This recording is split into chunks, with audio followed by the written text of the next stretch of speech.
مسئلہ فلسطین پر آپ کی میں دن رات ویڈیوز دیکھ رہا ہوں، بڑے ماشاءاللہ بڑا جذبہ ہے آپ کے اندر. تو مجھے یہ بتائیے گا آپ کے نزدیک کوئی اس مسئلے کا کوئی حل ہے؟ ایوان بالا تو کوئی پہنچانا چاہتے ہیں کچھ اس طرح کی سجیشن، کوئی مشورہ؟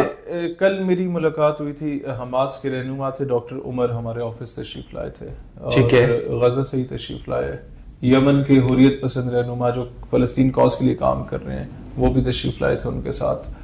ٹھیک ہے.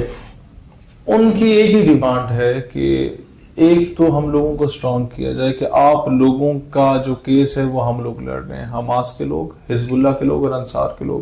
امت کو چاہیے کہ ہمیں مضبوط کرے. مسلمان کیا کر رہے ہیں؟ مسلمان آپس میں لڑ رہے ہیں. تو ہمیں اتحاد کی ضرورت ہے. لوکل سطح پہ فرقہ واریت سے نکلیں، ٹھیک ہے. بڑی سطح پہ قوم پرستی سے نکلیں.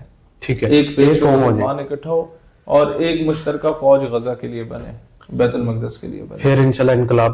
اس کے علاوہ کوئی راستہ نہیں ہے سر، کوئی راستہ نہیں ہے. احتجاج اور دھرنے بھی جو ہم دیتے ہیں وہ صرف اس لیے دیتے ہیں کہ یار کائنڈلی ایک مشترکہ فوج بنا لیں. ادروائز ان احتجاجوں سے فلسطینیوں کو کوئی ریلیف نہیں ملتا. وہ اس کا مقصد ہی یہ ہونا چاہیے. میں کہتا ہوں جتنے لوگ اظہار یکجہتی کے لیے نکلتے ہیں نہ نکلیں. اگر آپ نے نکلنا ہے تو اس لیے نکلیں کہ امت مسلمہ کے حکمران ایک مشترکہ فوج بنائے فلسطین کے لیے. بالکل ایسے اس کاز پہ نکلیں تاکہ انہیں پتہ چلے آپ چاہتے کیا ہیں. آپ کہتے ہیں جی ہم وہاں پانی بھجوانا چاہتے ہیں، دودھ بھجوانا چاہتے ہیں. یار یہ چیزیں فلاحی تنظیمیں کر لیں گی آج نہیں تو کل. نہیں تو وہ لوگ کہتے ہیں ہم گھاس کھا کے زندہ ہوں گے، ہمیں اپنی غیرت کے ساتھ زندہ رہنے دو. تو غیرت کے ساتھ زندہ تب بھی ہوگے جب دفاع مضبوط ہو. بالکل ٹھیک ہے. شیخ بھائی مجھے